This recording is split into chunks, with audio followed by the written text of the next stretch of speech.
So I touched on the affordability to purchase, the affordability to manage or maintain or operate.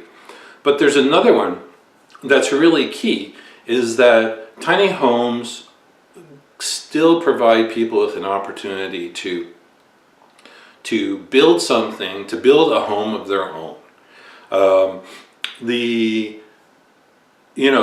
go ahead and build a traditional size home is a huge expense and a huge time commitment. Tiny homes, being smaller, are smaller in those regards. You still have to put in all the things you would in a traditional home, but everything's a lot smaller.